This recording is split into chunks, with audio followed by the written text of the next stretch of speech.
ওর যদি পিতৃ পরিচয় সঠিক থাকে আমাকে ছুঁয়ে দেখতে বলবেন। বিধানসভা প্রিমিসেসের মধ্যে তো সেন্ট্রাল সিকিউরিটি থাকে না, আমি একা থাকি। আমি বললাম আমার একটা কেসাগ্র একটা লোক ছুঁয়ে দেখতে বলবেন। ওর কথার উত্তর দেবো না, এটা উন্মাদ, আপম্যাট, পাগল।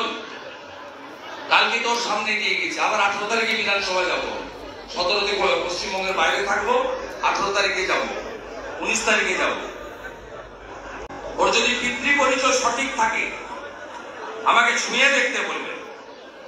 বিধানসভা প্রিমিসেসের মধ্যে তো সেন্ট্রাল সিকিউরিটি থাকে না, আমি একা থাকি। আমি বললাম আমার একটা কেসাগ্র একটা লোক ছুঁয়ে দেখতে বলবেন।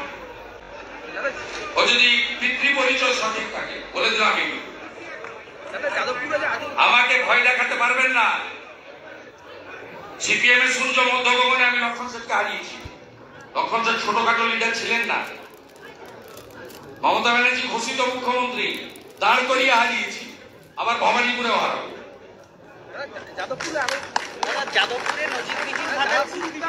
শুভেন্দুবাবু এমন ছিলেন না, এমন একটা দলে যোগদান করেছেন এইসব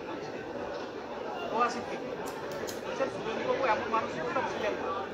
অনেক অবৈধ সম্পত্তি করেছে তো ভয় পাচ্ছে, ব্যালেন্স করে কথা বলছি। আমি কারোর সার্টিফিকেট চাই না, আমার সার্টিফিকেট চাই ভারত সেবাশ্রম সংঘের সন্ন্যাসীদের কাছ থেকে, রামকৃষ্ণ মঠ মিশনের সন্ন্যাসীদের কাছ থেকে, গৌড়িয়া মঠের সন্ন্যাসীদের কাছ থেকে, রাষ্ট্রীয় স্বয়ংসেবক সংঘের প্রচারকদের কাছ থেকে, বিশ্ব হিন্দু পরিষদের কার্যকর্তাদের কাছ থেকে, জৈন সমাজের কাছ থেকে, শিখ সমাজের কাছ থেকে, বুদ্ধিস্ট সমাজের কাছ থেকে, জনজাতিদের কাছ থেকে,